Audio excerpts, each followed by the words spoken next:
Hi, everyone. Thank you so much for joining us. My name is Tiffany Garcia, and I'm a librarian at the San Jose Public Library.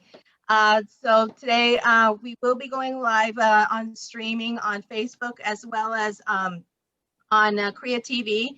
So we are going to be keeping everyone on mute today, just to make sure that everyone can hear our guest speakers. We have many of them tonight. And let's see here, what else? Let's see here. So tonight we are partnering with the Dr. Martin Luther King Jr. Legacy Committee to commemorate the 92nd birthday anniversary of Dr. King by remembering his real legacy and considering how he would have responded to this critical inflection point in our history with the question he once posed, where do we go from here? And his call to move from chaos to community. And we have the pleasure of having many guest speakers tonight to commemorate King's work and to talk about the current challenges we face. And now I'm going to go ahead and pass the mic to our San Jose Public Library Deputy Director, Michelle Ornat. Thank you for the introduction, Tiffany.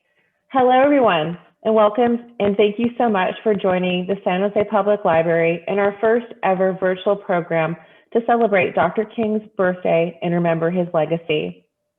Today's program would not have been made possible without the support from our partner, the Dr. Martin Luther King Jr. Legacy Committee.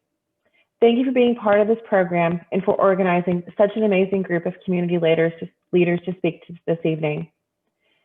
Every year, the San Jose Public Library offers programs and events for people of all ages.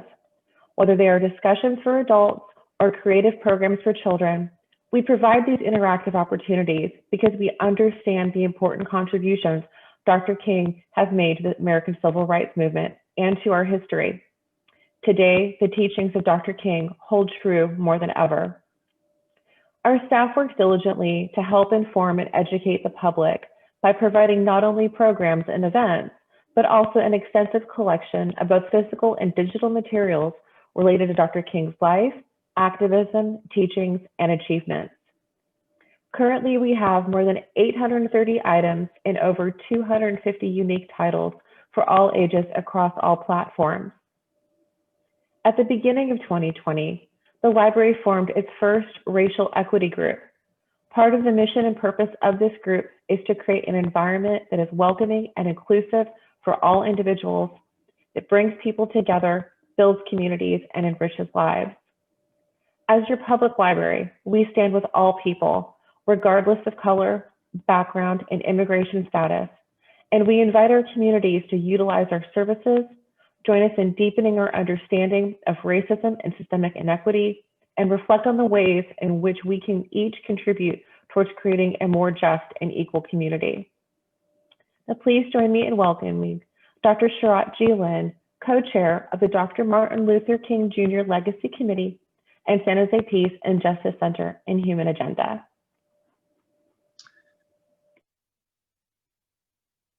Well, thank you very much, Michelle. It's a great pleasure to be here once again, to welcome all of you, and to this what would be the 92nd birthday of Dr. Martin Luther King Jr. So I'm one of the co-chairs of the Dr. Martin Luther King Legacy Committee that was founded by Dr. Oscar Battle many years ago to celebrate in conjunction with the King Library the birthday of Dr. Martin Luther King, which has been almost an annual event ever since then. And I just do want to thank again the San Jose Public Library for extending us this opportunity to use their online platform and for hosting this event. Secondly, I want to acknowledge the co-sponsors of this event, San Jose Silicon Valley NAACP, the Ambedkar King Study Circle, Human Agenda, San Jose Peace and Justice Center, San Jose Roll Call, San Jose Strong, Siren, that is Services, Immigrant Rights and Education Network, and the American Tamil Media. In addition, so this year, Dr. Martin Luther King's birthday comes at an historic point in our history as we face a violent and hateful challenge to this nation's fabric, probably the greatest challenge since slavery, as seen in DC on January the 6th.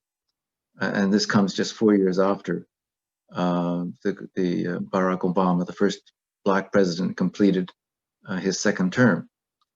It also comes on top of an unprecedented and unrelenting 7 months of Black Lives Matter protests following the death of George Floyd.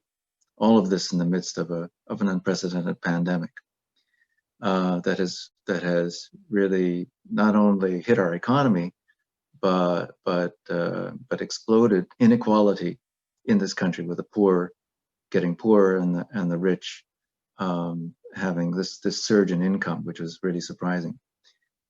So it is fitting that we ask the question, as Dr. King did in his book, where do we go from here, chaos or community? Now, in celebrating Dr. King's birthday, we also want to educate to reclaim his real and radical legacy. The Dr.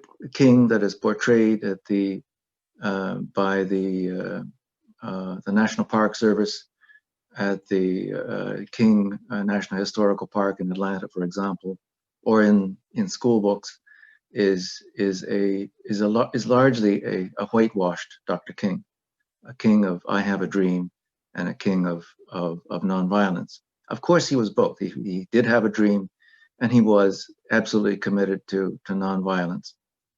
But he was much more than that, right? He was, because he stood. If you look at his speeches, and I read, speech after speech, we see that he had this very, very deep commitment to struggling against injustice. And he realized, and it took him some time. Over his life, he was just like any other human being, developing his ideas, until he towards the last few years of his life, he realized that the problems that we have in this country of racism, inequality, militarism, violence, that these are all structural. And so he said in his Beyond Vietnam speech at the Riverside Church on April 4th, 1967, that a true revolution of values will soon cause us to question the fairness and justice of many of our past and present policies. One day we must come to see that the whole Jericho Road must be transformed so that men and women will not be constantly beaten and robbed as they make their life's journey on life's highway. True compassion is more than flinging a coin to a beggar. It comes to see that an edifice that produces beggars needs restructuring. So he was saying then, towards the end of his life, exactly the same thing that the Black Lives Matter protests today are saying, that we need a structural change in this country in order to solve these problems. And we need to come face to face with the racism, the legacy of slavery, and excoriate it from our core, in order to put racism behind us once and for all. We have a lot of work to do ahead. So anyway, there are some very hopeful trends that are coming up. One is a new generation of leadership in the new Black Lives Matter organizations that have come up after the death of George Floyd. Secondly, is the young people who have been coming up and running for office, for public office. And these are the two most hopeful trends that we have seen in the midst of the pandemic. And so that's what we're going to focus on, and that's what will define the themes of tonight. So with that, the first person I'd like to invite is Mary Celestin. Mary Celestin is the founder of San Jose Strong, a grassroots organization to reinvent San Jose for and by the community. Through a pioneering vision, San Jose Strong has created an amazing online platform and social media outreach to connect the community to a vast array of resources that are especially important in this time of pandemic and economic displacement. San Jose Strong is one of the many Black Lives Matter organizations that have risen in the last year to spearhead the struggle against racism and hate and for equity and inclusion. So, Mary? Is Mary under, Mary, I just want to make sure before I give them a privilege. Is that Mary? Are you there, Mary?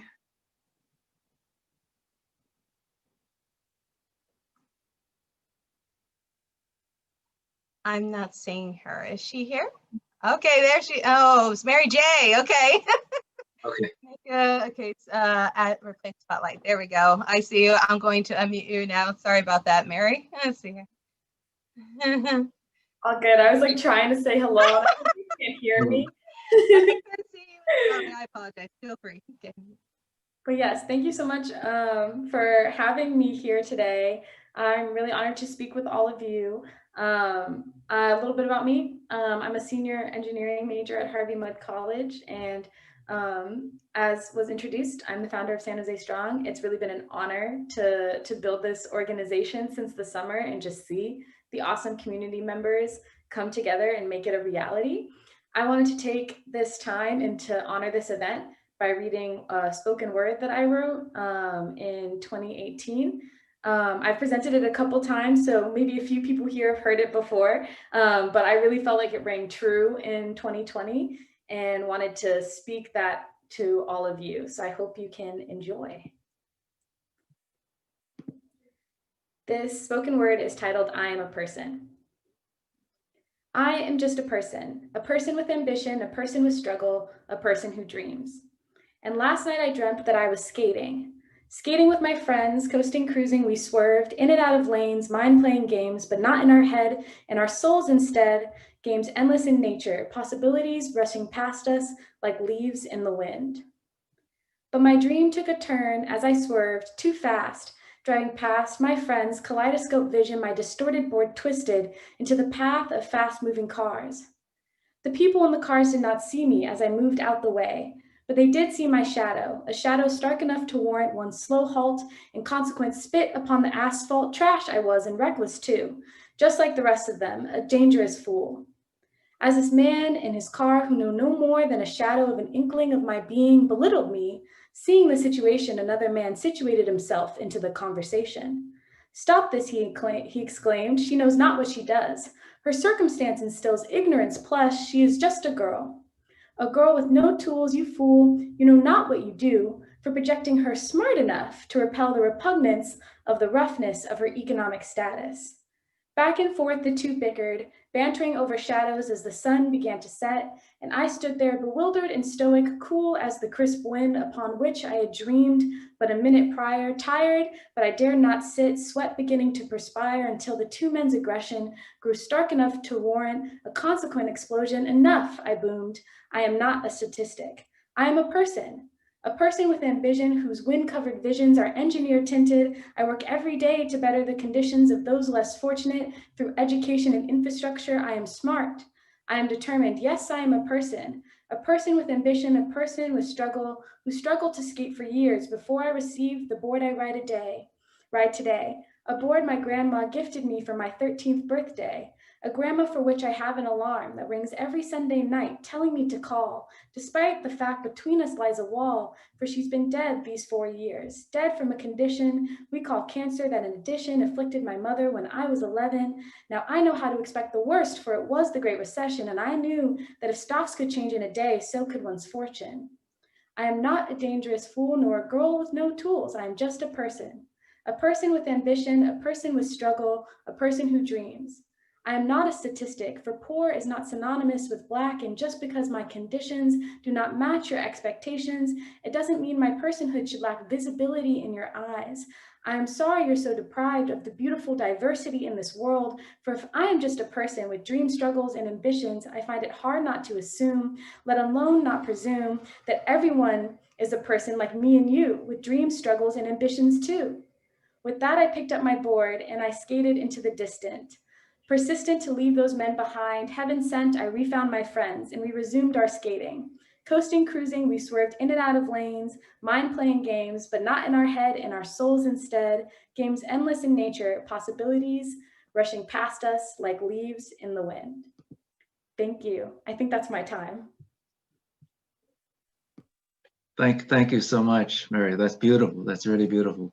And it's really a treat to, I was expecting a speech, but instead to get some art. That's beautiful. Thank you. I'm wondering whether we actually had some other drummers who were originally to perform, and I'm wondering whether, Tiffany, whether we can switch over to them for just a few minutes and then come back to the speeches.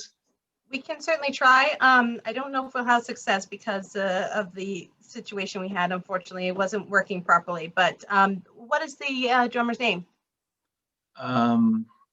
Karthik, can you? Garthy.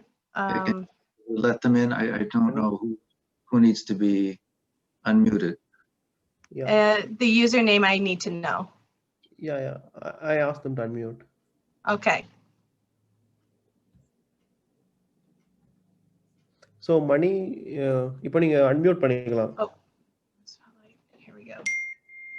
Hello? Yes. Okay, there we go. Hi there. மணி கேக்குது, நீங்க ஆரம்பிக்கலாம். சரியா தம்பி வாங்க. Video on பண்ணிக்கோங்க. சரியா.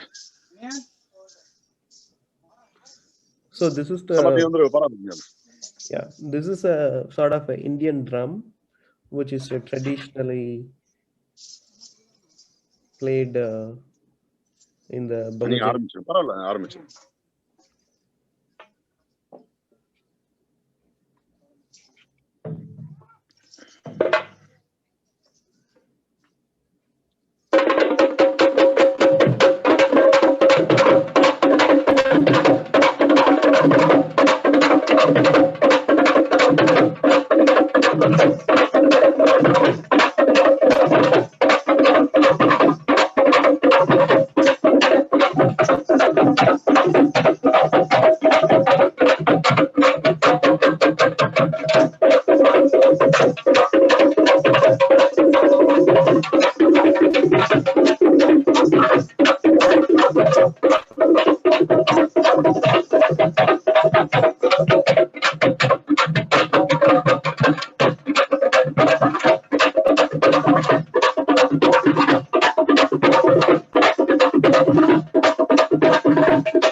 Thank you so much. Thanks, Mani, I think it's fine. You can switch. Thank you. Sorry, we have to continue. Thank you so much. That was lovely. Thank you. And we were able to hear them. Thank you. Do we have, Sharad, do we have our next speaker? Is it Marcelia?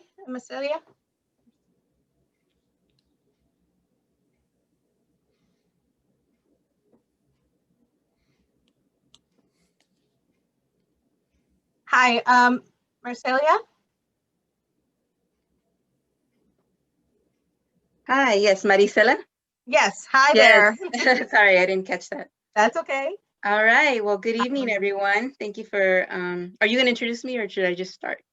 Yeah, go ahead and start. I'm sorry. Sharat is probably busy right now. Sorry about that. No problem. My name is Maricela Gutierrez, and I am the Executive Director of SIREN, which is Services Immigrant Rights and Education Network. We're an immigrant and refugee rights organization located in San Jose, and also we have an office in Fresno. So before we get started, just briefly take a look around our Zoom call. There's a lot of beauty and strength that are joining us here tonight, and family, and I'm really honored to be here because it's been such a difficult time for all of us. And it gives me strength now more than ever to be in community with you all and to see the diversity of the faces on this call and throughout the community that we're building. And as we reflect on the legacy of Dr. King's life, we were confronted last week by violent white supremacists that stormed our nation's capital. And it's important to ask ourselves, what does freedom and liberation look like for immigrants and refugees in this country? At Siren, we are crystal clear that freedom for all must not come at the expense of others. And there's no doubt about our vision in liberation that immigrant justice can only be achieved when we have a country committed to racial justice and unity.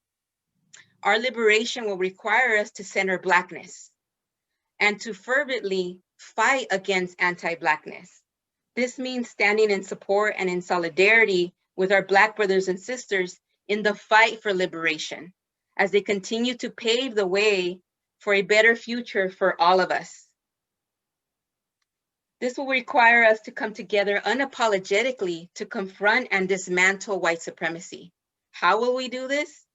Our answer is to organize, organize, organize. We must commit to building a multiracial justice society and confront white supremacy when we change the structures that uphold a law enforcement system that is stealing our Black brothers and sisters and our Indigenous brothers and sisters. It has been beautiful to witness the community building that is happening here in San Jose, and we must continue to nurture, love, and water this collective vision of liberation. And as we work together towards this beautiful vision of collective freedom and liberation as a reality, our message to our immigrant community cannot be that you are essential and deportable. That is a contradiction. It should be a message that your home is here and you are here to stay. We must work towards a permanent and full protections for all immigrants that leads to citizenship. We must work towards shutting down all detention centers and freeing the families and the children that remain separated and detained. And we must continue to work towards defunding ICE, CBP, and the police. We must remove all the bans keeping refugees from seeking protections and safety and be reunited with their loved ones. Thus, we must continue to call to an end to the Muslim ban and the Africa ban. Our liberation requires a deep sense of love and justice for our communities to thrive, heal, and grow in order for us to truly be free. Dr. King said, "Darkness cannot drive out darkness. Only light can do that. Hate cannot drive out hate. Only love can do that." In 2021, let's write our own stories that will lead to liberation and dignity and respect for all Black people, immigrant communities and refugee communities, transgender and queer communities, and marginalized communities, so that one day our children and their children can show up in this world and be their true full selves. Let's work together towards turning the tide towards justice and building movement of love and justice. Si se puede. Thank you.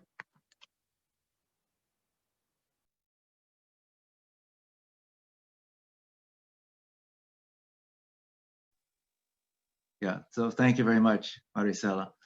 Si se puede. I apologize that I couldn't introduce you because I was not able to unmute myself. But I just want to say that one of the things I have watched, Siren over the years, and I've seen how under Maricela's leadership, how Siren has become transformed from basically a service organization for undocumented immigrants to an organization that is a very active advocate for transformation of the immigration system in this country. And so that is something I really applaud when an organization can transform itself into something that will really drive for the future, not just serving for the present, but driving for the future. Thank you so much. The next speaker is Lucila Chavez, and Lucila is a co-founder of San Jose Roll Call. She was born and raised in San Jose. She's a 27-year-old social worker for a local housing first organization. Roller skating has been a passion for her all her life. Recently, her leadership has been acknowledged by the Knight Foundation as a K880 Emerging City Champion, as well as a member of the Community Advocate Leadership Academy. She has many community-based projects in San Jose, but will focus on San Jose Roll Call tonight. I will say this, that I invited San Jose Roll Call because it has a different origin in terms of its involvement in social justice and Black Lives Matter, because it was founded many years ago as San Jose Skate Night, a group of people just who want to go around and skate together and have fun. But this group realized that there was a very critical social justice issue and racism was existing here, and they had to, they had to act. So welcome, Lucila. You're on. Okay, there we go. Okay, cool. Thank you so much for the introduction. So my name is Lucila Chavez. Thank you for inviting me to speak today. So first, we acknowledge that the original stewards of this land are the people of Muwekma Ohlone, as well as respecting that the BLM movement has empowered all of us locally and millions across. We were formerly known as San Jose Skate Night. Originally, we created Skate Night to call out the lack of safe space for roller skaters and utilize the empty spaces for our struggling downtown. Our evolution has gone through impromptu roller rinks to social gatherings that toured the nightlife, and then to an exercise type of gathering where we skated several miles around downtown and surrounding neighborhoods. We hope the success of Aloha Roller Rink and build lots of communities along the way. Unfortunately, even before the pandemic, our organization energy for Skate Night was getting stale. Organizing solely for social space was unfulfilling and draining. The pandemic shut it down even further, and we ceased the events. When the protests arrived, we attended as many protests in South Bay cities as we could, often on skates or bikes because that's our life. We attended because we wanted to stand in solidarity with the shared values, but also to be educated in the knowledge that we lacked. We noticed that much of the protests lacked equipment to amplify what the speakers had to say and for them to reach the massive crowds that attended. As our mobile community was already familiar with mobile sound, we started to attend these protests in service with our speakers set up to help these young speakers feel supported and heard. We were able to amplify their voices with our speaker stroller and assist any way we could with our wheels. At least we were helping young leaders practice society's big fear of public speaking, such as what I'm doing. As a call from Skate Fantasy from Atlanta in July, we brought back our power and organization of the streets in the name of Black Lives Matter as a worldwide rollout that we had. We skated the streets and informed people of our city the issues and our stance. The local community supported it so much that we had to continue the momentum. Ultimately, we realized that because of the pandemic and the injustices of America, we needed to transform all of our spaces into intentional, impactful gatherings rather than merely social gatherings. That is when we went from being called San Jose Skate Night to San Jose Roll Call. We wanted to make it transparent that we were rolling with a purpose, rolling in solidarity to celebrate and to acknowledge the contribution of Black subculture with roller skating. We started to align with the hard work our local activists were doing and wanted to use our platform to amplify their message even further. Since the protests were often fueled with contention, it made some people afraid to attend and engage. Even for us, fighting every week for months on end was taking its toll. We needed a space to celebrate, educate, and empower our newfound community. Our roll calls practice small civil disobedience and organization in community embracing way. Under the guise of cuteness, we shut down intersections to protect one another and allow our group to pass protected and unharmed. If they injure one of us, they'll have to injure many of us. We take to the streets with unity. We protect one another amongst all kinds of wheels. We become a community demonstration of what care and protection looks like with your neighbors. With our community demographic, we introduced an all-wheels welcome approach and invited skateboarders, bicyclists, and scooters together to take to the streets in solidarity with the BIPOC community. With this mentality, we got together to take care of one another during the rollouts, such as having a bike brigade to assist with traffic, streets medics to provide first aid to fallen skaters, skate mechanics to assist with faulty roller skates, and inviting guest speakers to educate people during the rest stops. With that said, as roller skates started to sell out during the COVID pandemic, it is important for people to know how roller rinks for the Black community in the 1950s played an important role in the civil rights movement. When trends like this, such as roller skating, happen, it indirectly takes credit away from the source that allowed for roller skating to survive. So follow our page and we continue to go in depth about the history of that. So with Roll Call, we provide a space for people to learn more about the culture, about this culture and the issues that are pertaining to San Jose, and to inform people about the organizations that are showing up and making an impact in San Jose. And we aim to normalize social justice conversations in social settings. So we invite guest speakers, such as your guys' selves, to be able to share their knowledge during our rest stops. We are always in search of speakers, and we open up the mic to anyone who would like to share their input of what they feel or have experienced during this movement. Please look out for us in the streets and see us as people, not obstacles for your cars. So please email us. We would love to have one of you guys during our rollouts. Bring your bikes if you can't roller skate blade or skateboard or scooter. Thank you. Well, thank you very much, Lucila. So whoever wants to join, I think it's every Thursday night, right? Yeah, so Thursdays, every week on Thursdays, we meet at City Hall. First Saturdays of the month, we take to the streets and we meet at City Hall as well. Thursdays are for beginners. Thursdays are for beginners because we're stationed there. So we meet there at 7 to 9 p.m. And every first Saturdays, we take to the street. So follow us on Instagram at SJ Roll Call to get more information on that, because I'm saying it too fast. Great, thank you. Thank you very much. Thank you very much for inviting me, or us. So the next speaker is Tamara Hall. And Tamara Hall is a founder of Teachers Empowering Youth Activists, or TEA, which seeks to empower youth and anti-racist with anti-racist lessons and social justice-oriented community projects, and to support other teachers in carrying out this mission.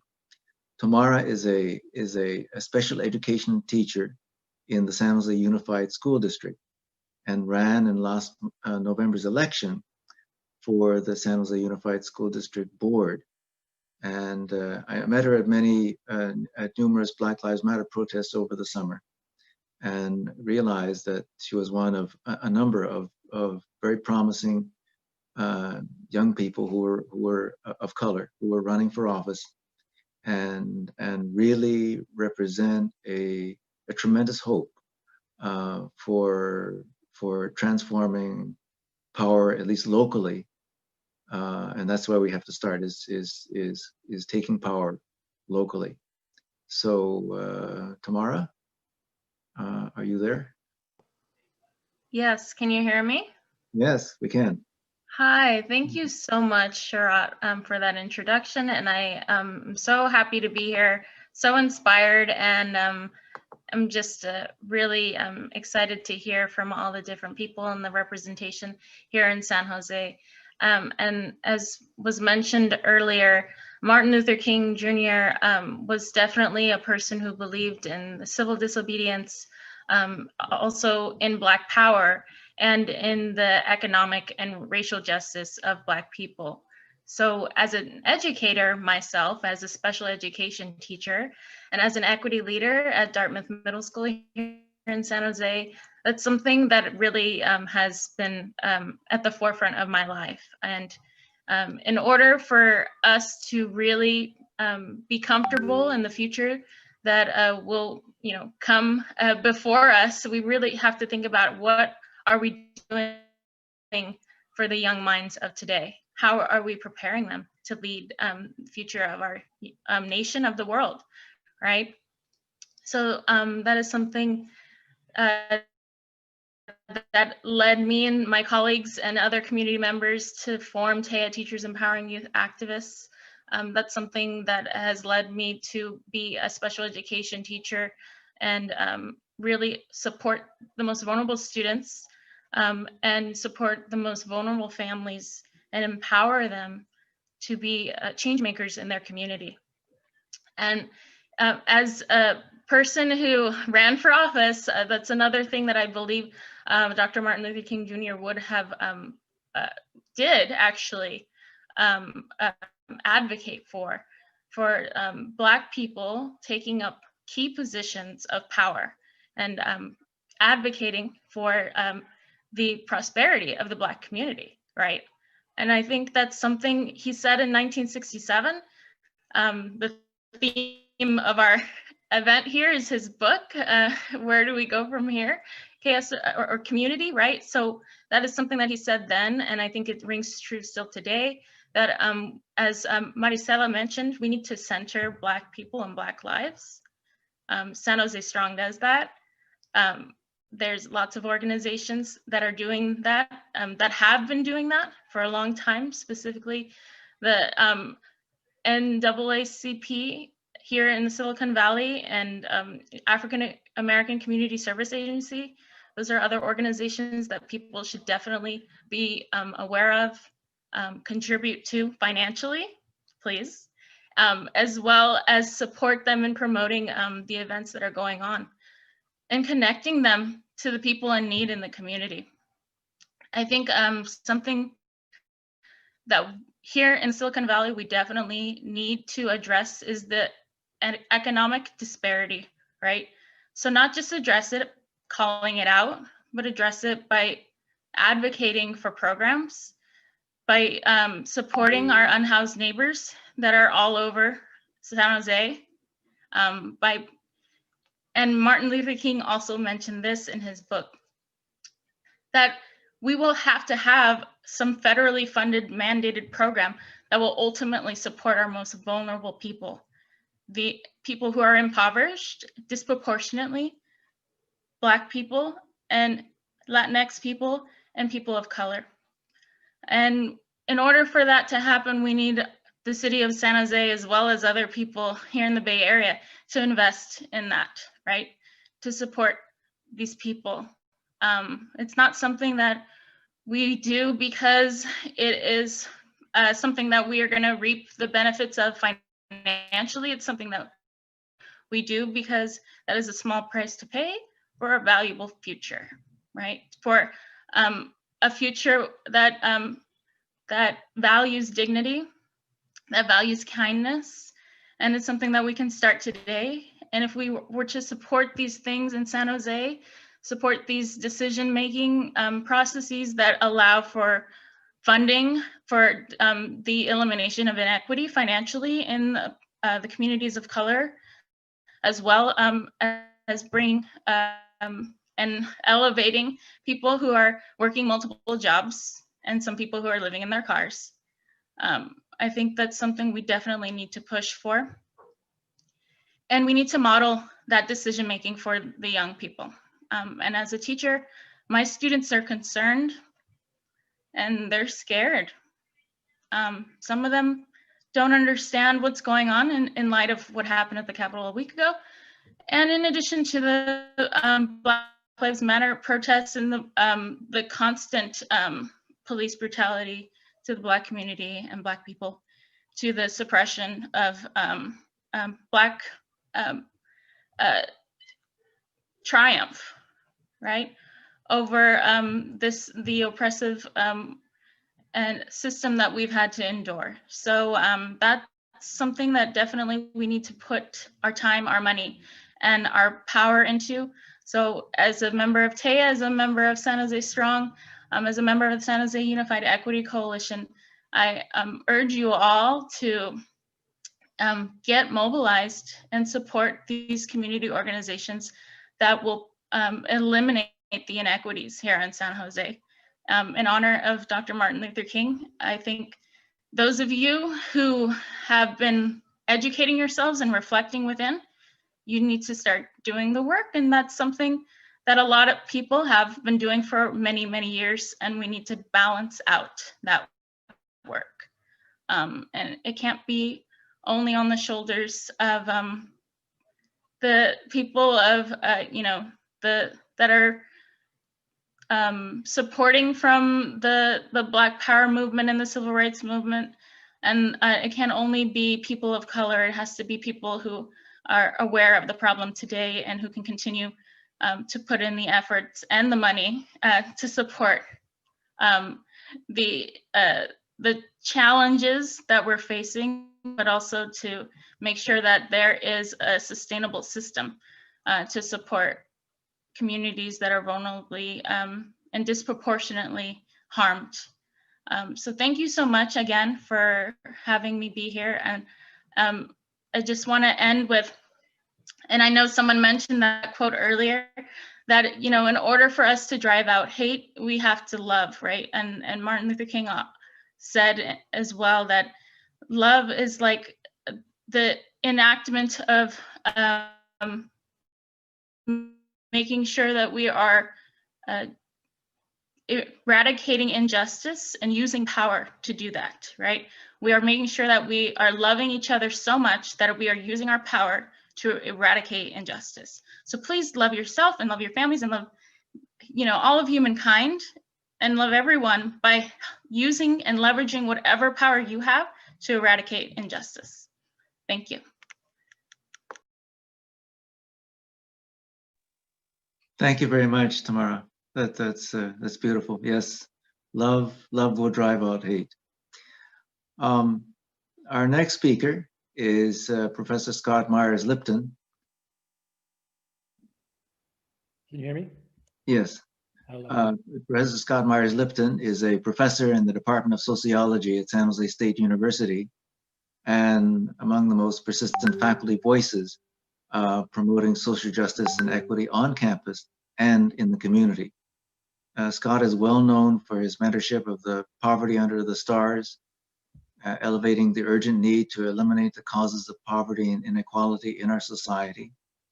And most recently, he has been a driving force behind the Silicon Valley Pain Index, put out by San Jose State University's Human Rights Institute, newly founded, which quantifies the growing poverty and inequality in Silicon Valley, which, by the way, is probably represents the world's greatest concentration of wealth in these tech companies.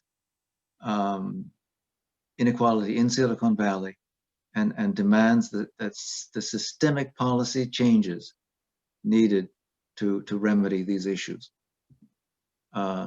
Scott? Yes, thank you very much. So as was said, I'm a professor at San Jose State, and where I teach a class on social action. And you've all probably heard around the minimum wage campaign. That was an idea my students had and brought to San Jose, which raised the minimum wage. They've been involved in these campaigns, and they've won over 15 campaigns. So I'm really, always amazed by their social justice passion.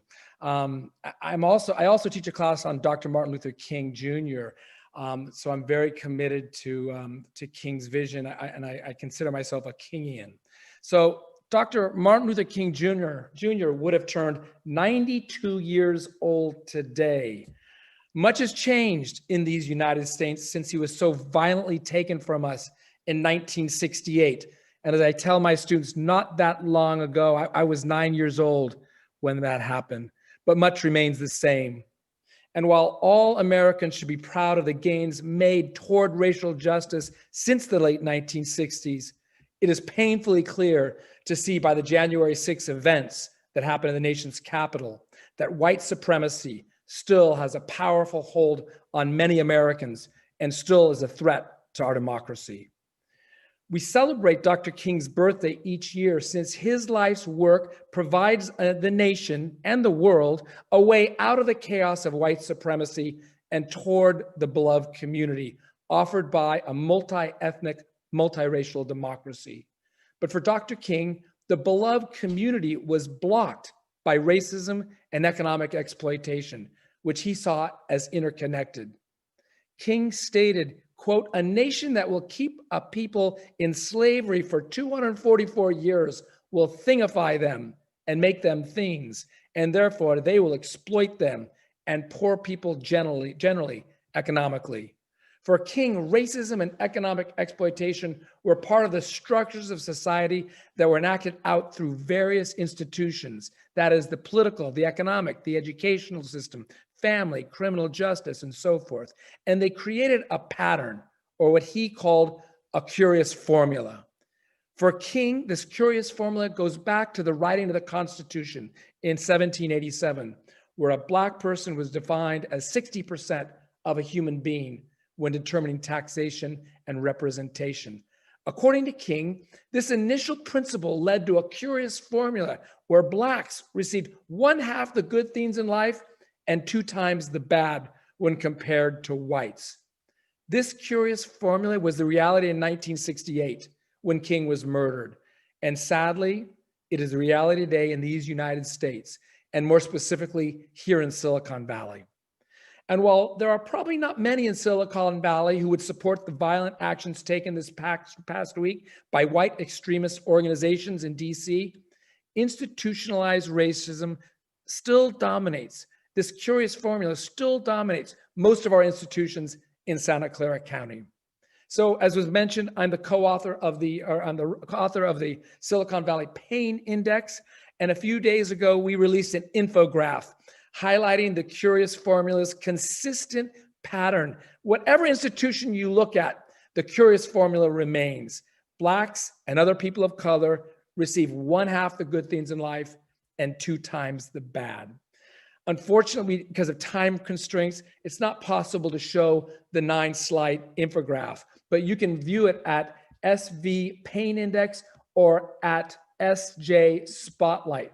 And I'll just click this right here. So I just put those up and you can see them there if you would like to actually look at the 9-slide infographic, as well as an article I wrote about this. But here are just a few statistics that demonstrates King's curious formula right here in Santa Clara County. Average per capita income for Blacks, $41,000 in Santa Clara County. So, the 2 times rule would be whites would receive about 2 times, and that's what they receive, $83,000. Whites living in poverty, 5.6%. What's 2 times the bad of that? Around 12%. That's exactly what it is. 12.7% for African Americans. White kids who don't complete high school, 4.5%. Times that by 2 and add a little bit more, 14.9% for Black children who don't complete high school. And this is consistent, whatever institution you look at or structure, this curious formula exists. So we released this infographic, and it's all in color. So you get to see Martin King in color rather than black and white. It's quite dynamic. It makes it much more real, I think, for particularly our young folks to see him in color. And our hope of doing that and to provide this curious formula, this way to think about it in a structural term is that Silicon Valley residents and businesses and nonprofits and governments and policymakers will examine our institutions and do everything they can to eliminate the curious formula. As King would say, the whole structure must be changed. And he would say that the choice is between chaos or community. The choice is still ours. The question is, how do we implement the choice of community? I believe, and this is really key right now during this time of this white supremacist insurrection, I believe we have to develop a large-scale educational program that focuses on democratic values and critical thinking so our fellow citizens become less vulnerable to cults, QAnon, for example, and the anti-democratic lies. White supremacist ideology will take time to root out as is part of the DNA of this nation, but we have to start, and it has to be a massive effort. At the same time, for those that continue to engage in white supremacist actions that are violent, we need to put those folks in prison. The choice is theirs. In addition, we need to eliminate the institutionalized racism that operates in Silicon Valley that creates the curious formula. King's solution was to abolish poverty through a guaranteed income at middle class levels, a massive public works program for anyone who wanted to work could get a job, and building 5 million low-income housing units. I've supported all those ideas. I've worked on them personally, but my belief right now is the best way to restructure society in Silicon Valley is through a reconstruction and rehabilitation fund. To make this a reality, a group of community members are proposing a bold vision, which has 3 demands. The first demand is to develop a $1 billion plus Silicon Valley reconstruction and rehabilitation fund to provide money to overcome the historic and current white supremacist practices in home ownership and to support the creation and expansion of Black, Indigenous, and people of color businesses. Currently, we're exploring ways to compel corporations in our community, banks, and venture capital firms to provide this $1 billion that we feel a need for. The second demand is for Silicon Valley corporations and the banks and the venture capitalist firms to commit to no less than 40% of their executive leadership and management be Black, Indigenous, and people of color. In Santa Clara County, 68% are BIPOC, 68%, but corporate leadership is overwhelmingly white. Oracle just released its numbers. Out of 144 executives and senior managers, 80% white, 89% male. Has to be changed. And the third demand is for Silicon Valley venture capital firms and banks to make no less than 10% of their available capital for investment in BIPOC, startup, and scale-worthy businesses. The Payne Index shows that 1% of Silicon Valley capital dollars out of 19 billion went to African-American startup tech firms, while a recent Stanford study shows that only 1% of all Latinx businesses in the United States receive venture capital funds. For the racial wealth gap and white supremacy to be reduced, the amount of capital to Black, Indigenous, and people of color businesses in Silicon Valley must be greatly increased. If this is of interest to you, to end this curious formula and bring MLK's beloved community to fruition here in our community, please contact me. I'll get you in touch with the group. And thank you very much for this opportunity to speak.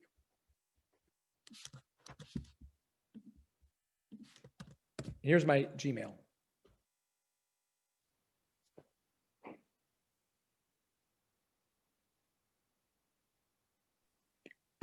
Okay. Yeah, so thank you very much, Scott. And it's always wonderful to hear when a professor at a university is going beyond academia and trying to translate these values into action, and to really go for and encouraging students to not only make but succeed in making changes in our society, at least locally. So thank you again. Our next speaker is Raven Malone.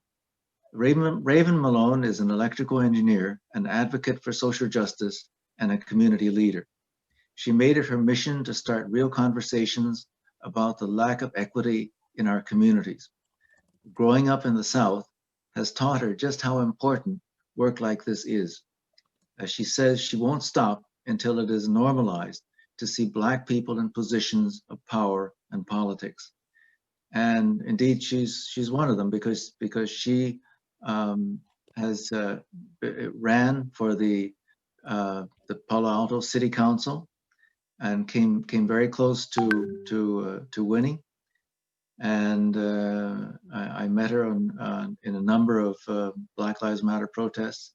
So she was carrying that on, while she was running for Palo Alto City Council. And this is what we really need. So Raven.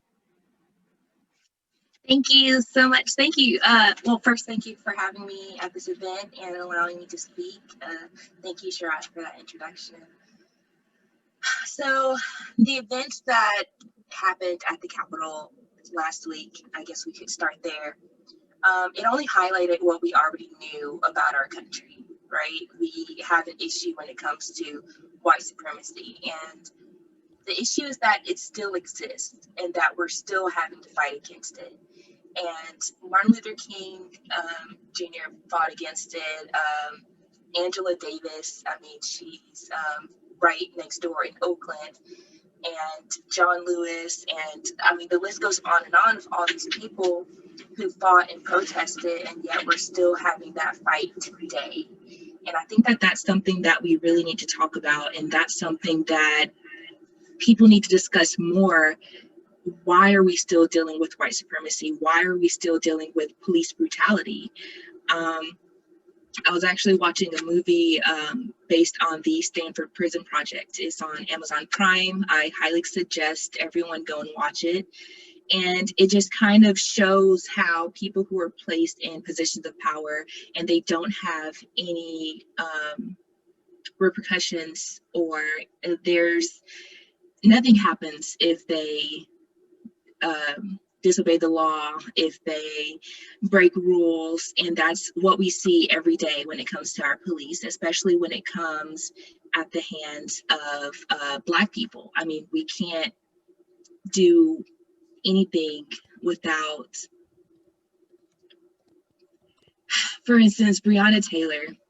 She was at home and she was murdered, and there were no consequences for her murderers. And that's something that happens time and time again, and it kind of makes Black people and brown people feel like our lives are disposable. And I had to talk to my little sister about that, And that's a heartbreaking discussion to have with a little kid.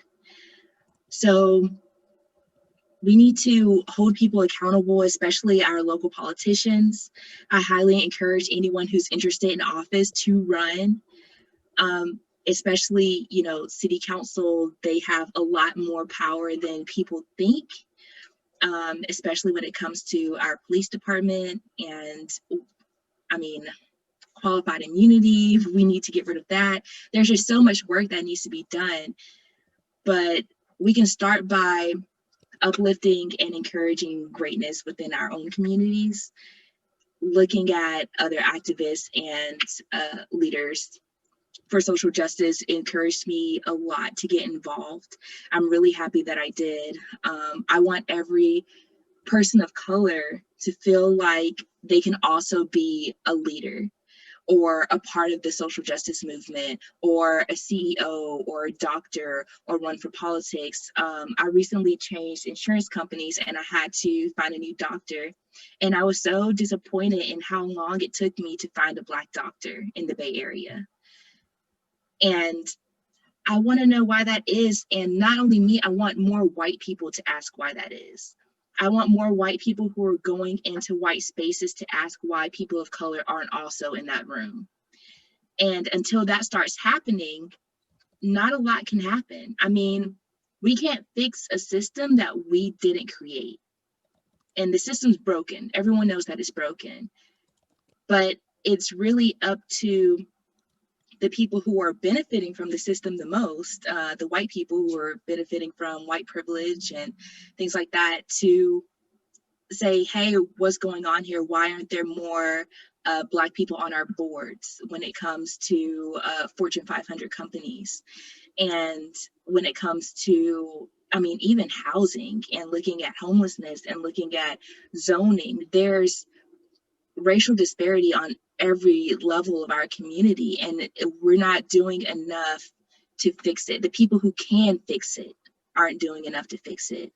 I really hope that with our new president and vice president, I hope to see more change. But also our education system, there's just, the list goes on.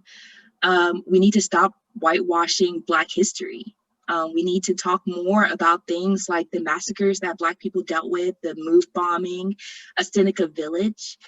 There's so much that we need to do. And I mean, like Sharat said, I'm not gonna stop until we get this work done. So I highly encourage everyone on this call, go home, do research, start having real conversations, especially the white people who are in white spaces, start having real conversations with the people who are in those rooms, because that's how we start change. And my time is up. Thank you.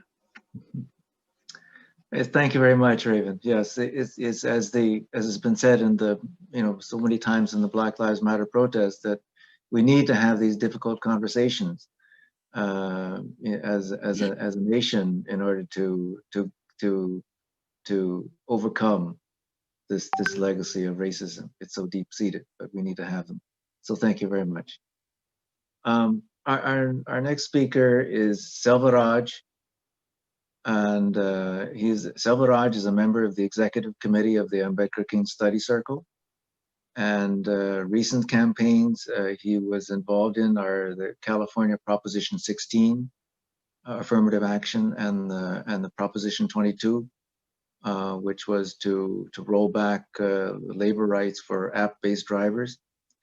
And he played an important role in educating the American public on caste and casteism following the Cisco caste discrimination lawsuit. And so I'm sure he'll be happy to tell you more about it. So Silva, it's all yours. Thank you so much, Sharat. Nice introduction. And I'm really honored to be here. Thanks for inviting. Dr. Martin Luther King Jr. was a Baptist minister and a civil rights activist who had a seismic impact on race relations in the United States, beginning in the mid-1950s. Among his many efforts, King headed the Southern Christian Leadership Conference. Through his activism and inspirational speeches, he played a pivotal role in ending the legal segregation of African American citizens in the United States, as well as the creation of the Civil Rights Act of 1964 and the Voting Rights Act of 1965. A century after emancipation, and after the enactment of the 13th, 14th, and 15th Amendments, it should not have been necessary for Martin Luther King Jr. to stage marches in Montgomery, Birmingham, and Selma, and go to jail 30 times trying to achieve civil rights for his people. He had love and concern for all kinds of people, and he sought to address the link between discrimination and poverty and the economic and unemployment problem of all disadvantaged people. When Dr. King visited India in 1959, he went to a school to give a speech. The principal introduced him as a fellow untouchable from the United States of America. King was shocked and feared that he would be referred to as an untouchable. Then he began to think about the reality of lives of the people he was fighting for. In 1913, Dr. B.R. Ambedkar, a man born to the bottom of India's caste system, born and untouchable in the central provinces, arrived in New York City from Mumbai. He came to the US to study economics as a graduate student at Columbia, focused on the differences between race, caste, and class. Many decades later, in the summer of 1946, acting on news that Black Americans were petitioning the United Nations for protection as minorities, Ambedkar reached out to the best known African American intellectual of the day, Du Bois. He told Du Bois that he had been a student of African American problem from across the oceans and recognized their common fates. There is so much similarity between the position of the untouchables in India and of the position of the African American in America.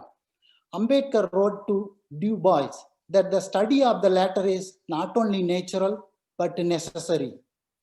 Du Bois wrote back to Ambedkar to say that he was indeed familiar with him and that he had every sympathy with the untouchables of India.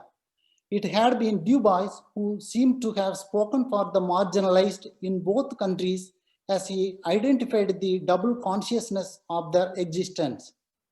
Dr. King and Dr. Ambedkar dedicated their life to fight against the exploitation, atrocities of the marginalized people. Discrimination and harassment are not confined to the particular aspect, but it is pervasive in all spheres of life. Despite the continuous and relentless fight of human rights champions and activists, now we see a lot of such harassment and discriminatory treatments coming out of the US tech industry, a place that people normally associate with the egalitarianism and a thirst for talent, regardless of color, race, religion, or any other creed. Ms. Wilkerson, in her recently published book, Caste, resonates this by declaring that Dr. Ambedkar is India's Dr. King. You all have heard about the Cisco case, that the lawsuit filed against Cisco on June 30, 2020, of denying an engineer who immigrated from India to the United States professional opportunities, a raise and promotions because he was from a low caste or Dalit background. The lawsuit states that his Indian American managers, Sundar Iyer and Ramana Kompalla, who are described as dominant Brahmin castes, harassed the engineer because of their sense of superiority rooted in the Hindu caste system. And another case, Palantir, a Silicon Valley 20 billion data analytics company with ties to Donald Trump, has agreed to pay $1.7 million to settle a government lawsuit alleging racial discrimination against Asian applicants. This comes at the time of increasing debate about discrimination in the tech industry and weeks after the Department of Labor accused Google of systematically underpaying women. We all know that these discriminations and harassments are just a tip of the iceberg, and we have a long way to go. Martin Luther King Jr., when championing the rights of people of color in the United States in 1960, declared, "Injustice anywhere is a threat to justice everywhere." Dr. King's unfinished work must truly be our own. Thank you. Thank you very much.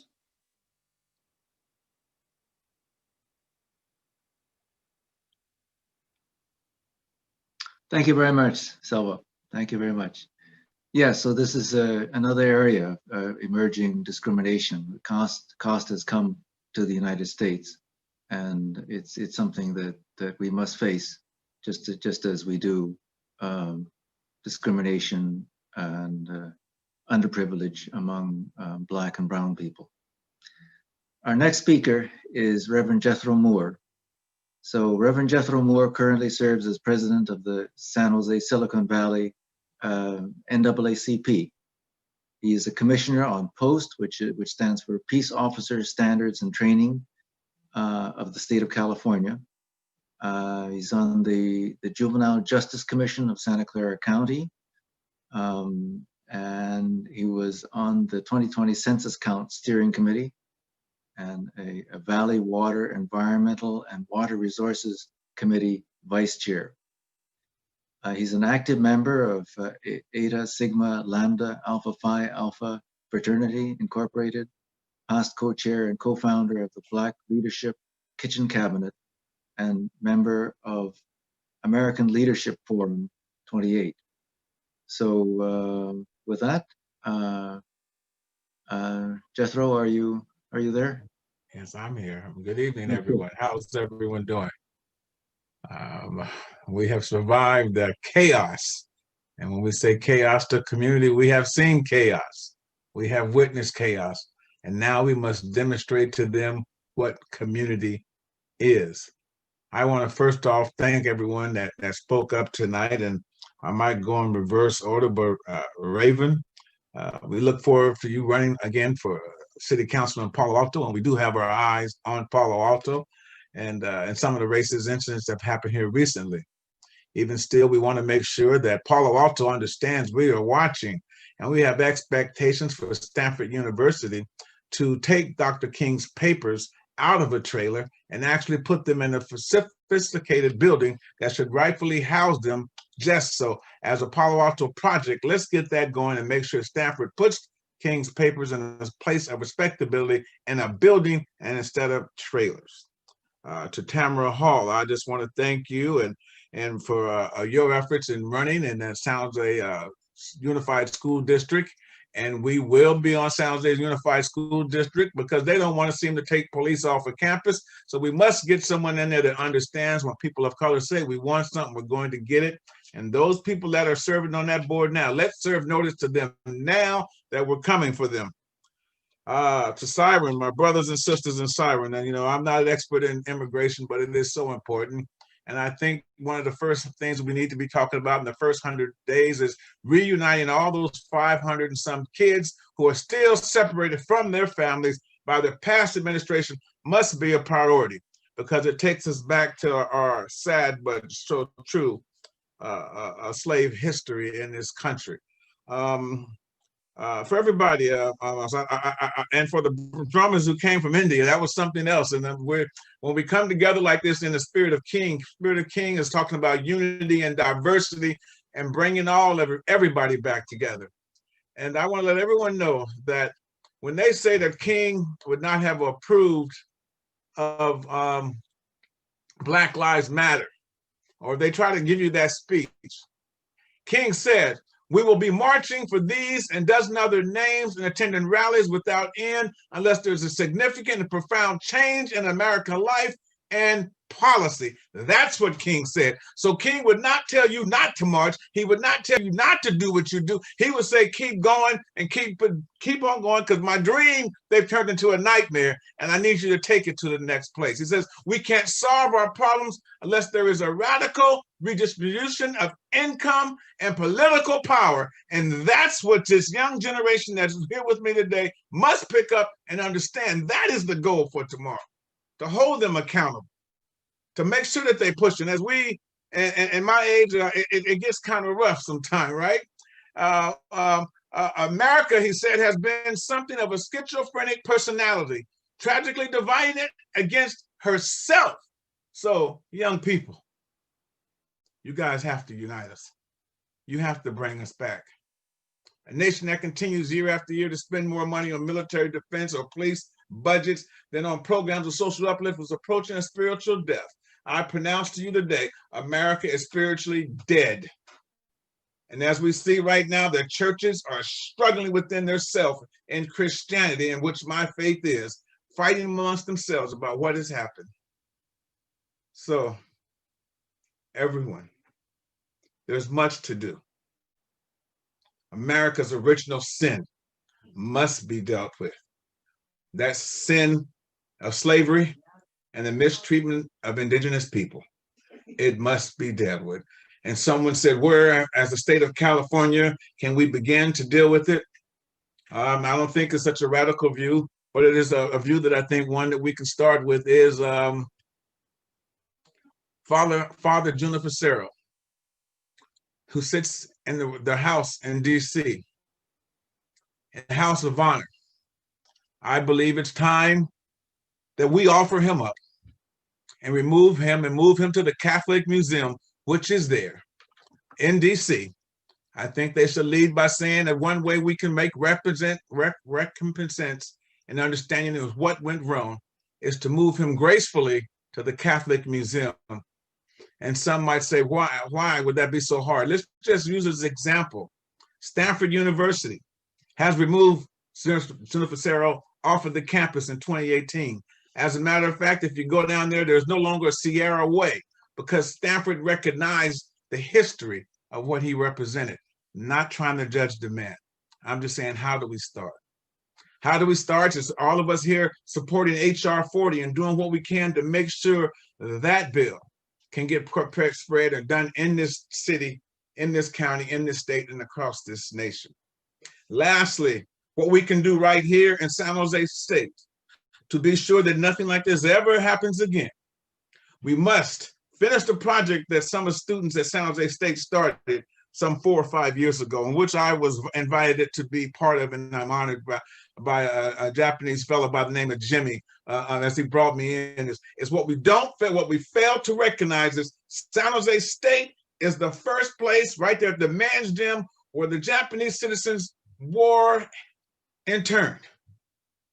So in order that it doesn't happen again, and we do not allow kids to be separated again in this city, in this county, in this state, is let's put some statues there. Let's raise our own money, petition San Jose State, push San Jose State to the edge to put these statues here, and we will raise the money ourselves and put those statues where the men's gym used to be. We already have the images. We already have everything laid out. Now we just got to petition the president, the student body, and the community, the roller skate group. We can roll around and skate through there, skate around to wherever a new office is, and we'll disrupt the system until we get what we want. So we need to bring all the San Jose bike crew out. We need to bring all the Siren out. All of us merge on San Jose State campus as soon as we get this break and demand, as part of the repentance of San Jose, the city of Santa Clara County, that we begin to put these statues up to say, this happened here. It is a historical fact, and it will never happen here again. And we stand for justice for people of color, and you'll be protected. So you guys, I get emotionally charged, and so I'll be probably drained and sleep very well tonight. But we have something to do. We have something that we can push forward. Young people, I'm going to keep my foot in the door as long as I can. Y'all get in there and disrupt the system and reset it on another course. Y'all are going to be the teachers and the guiding light for my sons. So you must be in place to make this place a better place for all of us and end all forms of systemic and structural racism that exist in our city, county, state. Move on, onward, as he would say, toward the light. Thank you very much for everyone being here. Thank you very much, Reverend Moore. So with that, I guess that this is closes the program. I want to thank all the speakers and everyone for attending. I want to say that you know that this is really what King wanted, is to translate beliefs and values into action. And every one of the speakers today has you know, is involved in actions that will transform our society. And so with that, I want to thank you all for coming, and then I think we'll turn it over to Tiffany or Michelle. Thank you so much, Sharat, and thank you all so much for this uplifting and informative program. I really appreciate all your guest speakers. Thank you so much. I believe that is actually it for today. So yeah, thank you all again for attending. If you could please just fill out our program survey. We appreciate it. Learning if you guys really enjoyed this program, if there's anything we can do to improve it, and so on. But yeah, I think this was a great informative program, and I too enjoyed the drumming. So thank you so much, everyone. Thank you, and have a nice night. Thank you. Goodbye. Good night. Good night.